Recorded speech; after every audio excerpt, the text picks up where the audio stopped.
Hi, I'm Krista Brisky-Richard with the Chicago Park District, and welcome to the 8th season of Night Out in the Park's Cultural Event Series.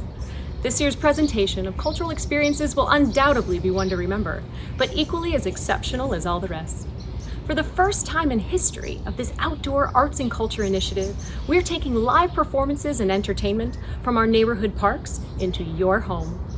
Join us virtually as we travel across the city to enjoy rich cultural performances by some of our city's most talented artists. More than 40 of Chicago's very own arts partners from diverse disciplines will present works, available for you and your family to watch on demand from the comfort of your own home. Thanks to Mayor Lori Lightfoot and the Department of Cultural Affairs and Special Events, and our newest partner, WTTW, for their continued support. Tune in to watch WTTW's presentation of Night Out in the Parks, The Stars in Your Backyard. The series of broadcast performances will feature 17 of our Night Out performers. Connect with Chicago's rich and cultural scene through our virtual series, Your Night Out at Home. Each week we'll premiere new digital performances by local artists.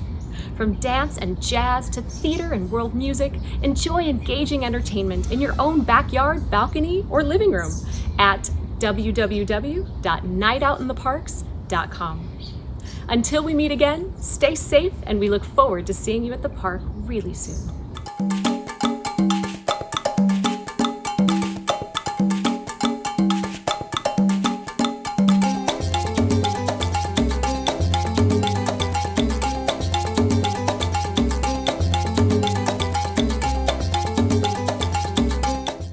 My name is Thelma Uranga. I'm going to teach you how to make two different kinds of papel picado today. But first I wanted to tell you a little bit about the history of it and how it is used today, especially for Day of the Dead or Dia de los Muertos.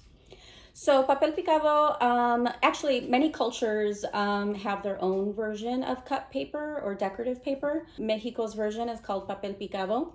And the Aztecs actually made their own version of it using papel amate or bark paper. And they used it to decorate for various celebrations.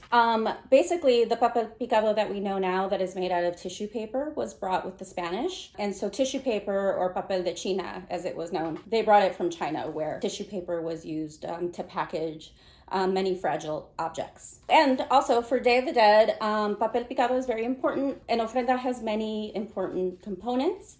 The tissue paper is basically when you see it moving with the wind, it is a good signifier that your loved one has arrived, that they've arrived to their ofrenda, and that they're with you for this day of celebration. So the kind that we're going to make, this is more of a handmade. We will make this one with a series of folds and cuts, very similar to a snowflake. And then we're also going to make a more intricate design. And this one has words you can see, and there's a totally different way of doing this. And this one, as you can see, is Hay que votar con ganas. And so very similar to the theme of Muertos de la Risa this year, to vote and to inspire everyone who can vote to vote, because it's really important this year. For the supplies that you will need for our folded papel picado, you'll need some tissue paper. If you buy the large sheets, I usually cut it down into fours. You'll just need some scissors. I like smaller scissors because they help you get in there. Some really thin string so that we can string it later, and a glue stick. For our more intricate design with words, you will also need tissue paper. This is an X-Acto blade handle. I like this one because it's nice and cushiony, especially when you're really trying to get in there. You'll also need some blades. I like to use this cutting mat and some clips and some tape, just so that I have something that I can cut into, that I'm not going to damage any surface, and the tape just kind of helps keep everything in place, as well as the clip. So we'll get started in a minute. All right, so the first papel picado that we're going to make is really easy. It's very similar to a snowflake, so it just requires a few folds and cutting with your scissors. First thing that we're going to do is we're going to cut our flap for when we have to string it later. So we're just going to fold a little flap. This will be the top of your papel picado later on. And then what we're going to do is we're going to flip it over, and we're going to fold it in half like a book. And so now our flap is on the outside again. So this is our folded side, and this is our open side. And this is really important because this will determine how you continue to fold and cut. So with your folded side, not the open side, because that'll give you a totally different design, you're going to bring the folded side and fold it up towards the flap, just like that. So you just want it to meet where your flaps start. And then what we're gonna do is we're gonna take this folded side and we're gonna fold it up one more time. Usually if this is your first time making papel picado, this is where I stop as far as folds. Once you get the hang of it, you can definitely fold one more time. But for the sake of simplicity and introduction, we'll stop here. We have this interesting little shape going on. And this big old piece right here, you want to cut this off. Usually you see papel picado with like a scallop shape. You can cut a triangle, but you basically want to cut this off. So we'll do a simple scallop shape. So again, this is where our flap is. This is our folded side. And what we want to do is we want to cut all along the fold. So just like a snowflake, you're going to cut shapes into it. And you don't want to go past this line. So you can just keep cutting along that fold. And then what you're going to do is you're going to open this once. So just the way that you fold it up, you're now going to unfold it again. And now we have a new fold that we want to cut against.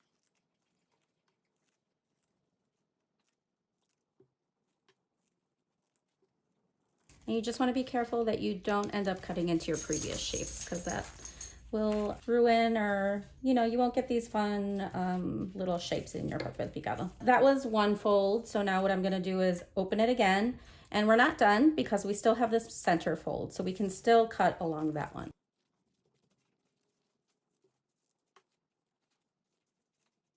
And the more you get used to it, you'll kind of start to see how all your shapes will cut into each other. You'll really start to see what happens when you use that negative space. I'll talk a little bit more about negative space in the next design that we make. But what's gonna happen, so you're gonna open it up, and now you have this great papel picado. Like I said, once you get used to it, you can stack maybe 2, 3 at a time and start cutting them. But then eventually you're gonna have to string them. So I have a few over here that I've already done.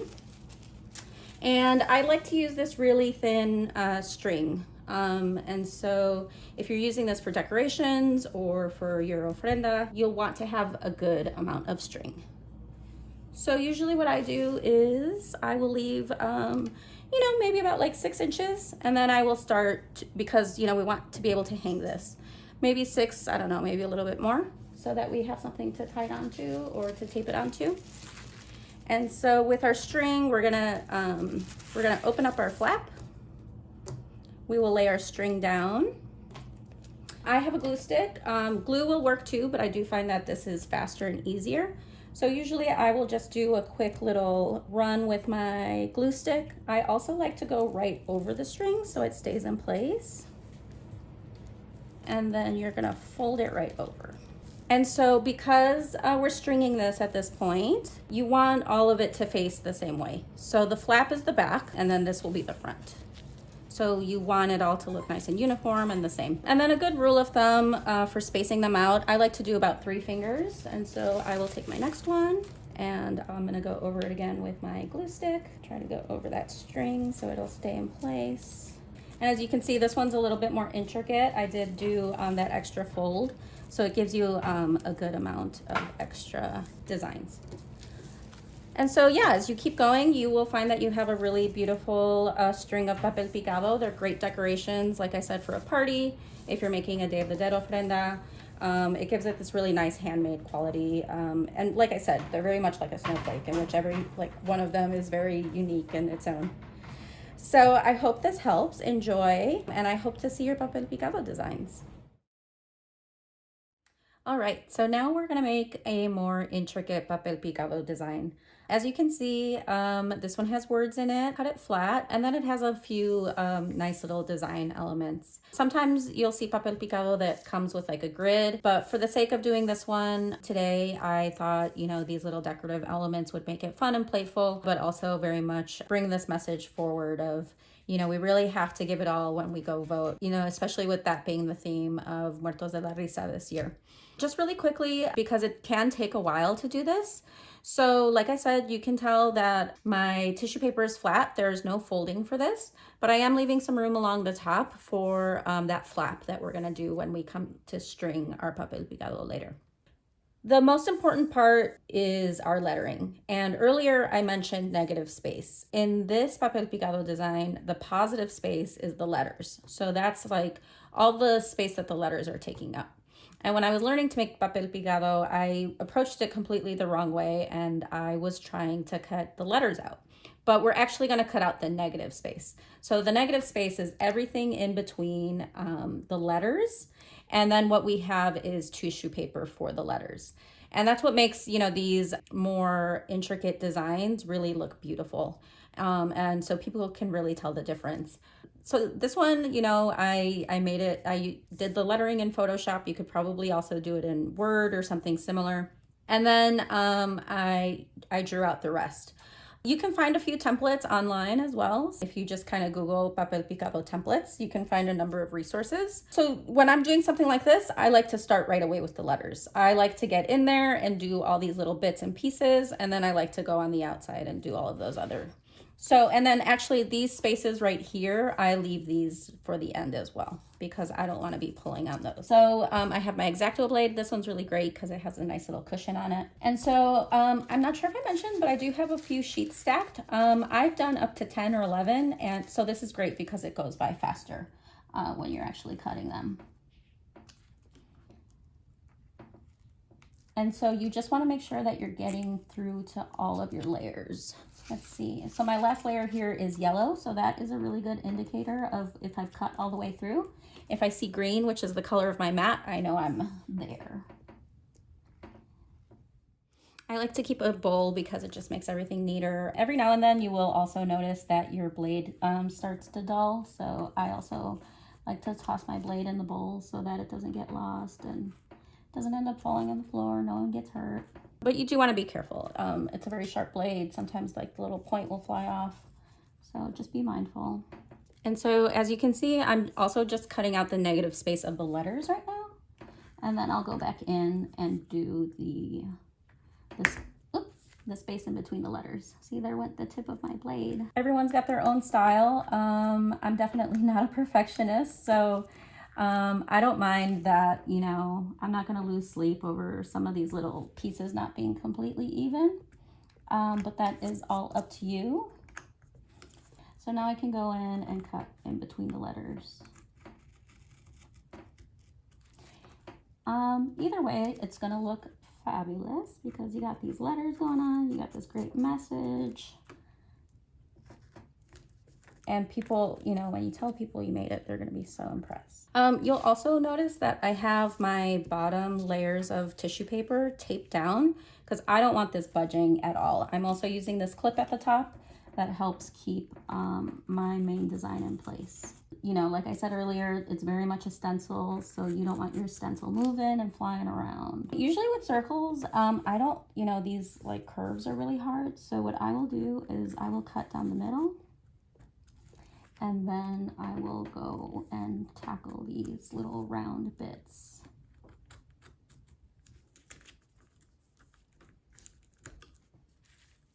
You can also take a look and see how everything's going. But you can also start to see that your letters are forming, which is really fun. All right, so now we can take a look and see what our first line looks like. Not bad. Got a few little pieces dangling off. Those usually tend to come off once you're closer to done.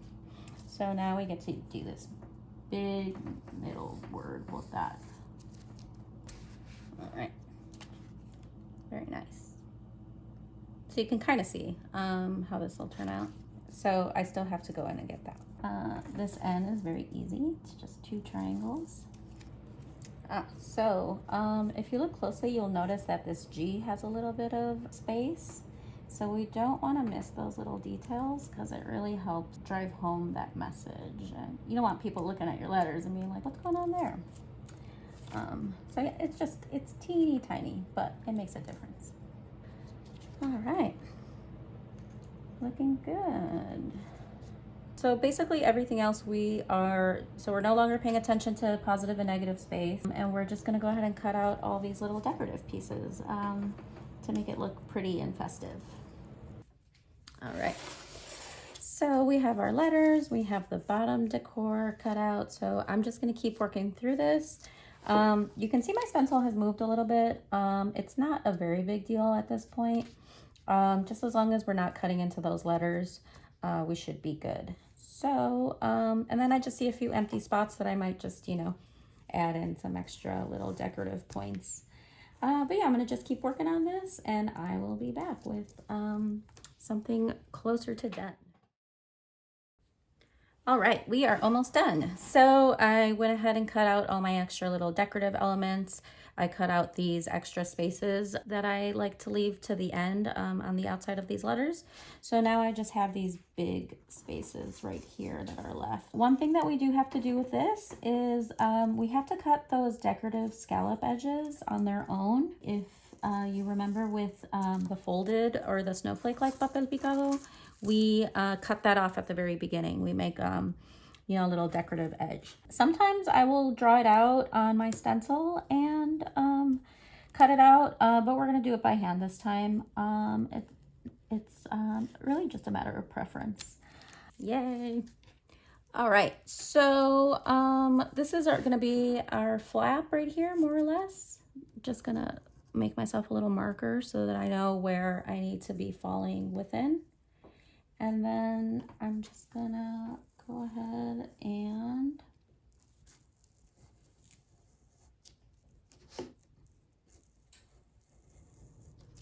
make a little rounded edge.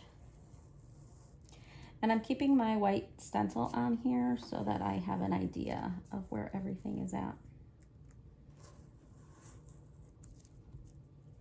Usually with this edge, I like to round it out. And then just keep going.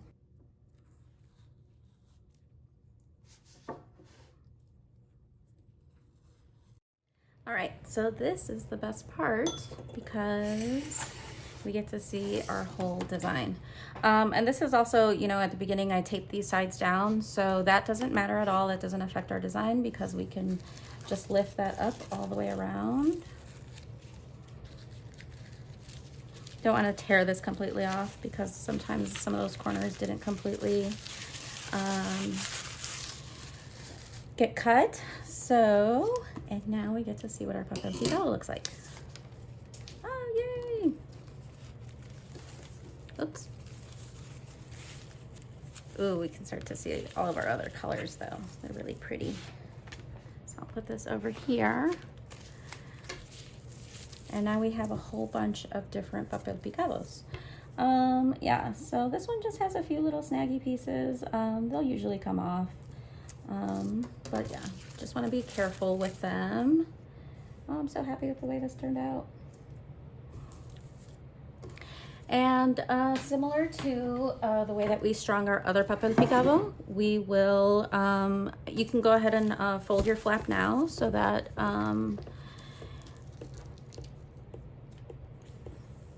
you don't have to do them one by one. So yeah, you always want to flip them over because you want the front to be nice and clean and without that little flap. And let's say you made a whole bunch of these and you know your family or whoever you're at home with right now during this time, it really helps if you have like someone sitting here and someone maybe next to you or right off to the side, and you guys can string together and it just goes so much faster. Especially like I said, if you're getting ready for some kind of like, you know, a celebration at home or something and you don't want to spend the whole day stringing these, it'll go much faster. I like to try and push the string up sometimes, but it's not a huge deal if you don't. So we have one that's strung. And then we'll just keep undoing our string.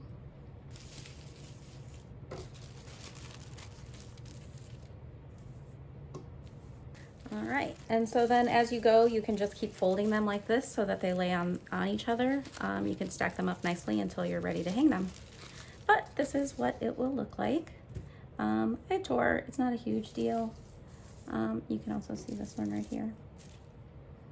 So I hope this inspires you to make your own papel picado designs, to play around, see what works for you. I personally love both kinds of designs. I don't really have a preference.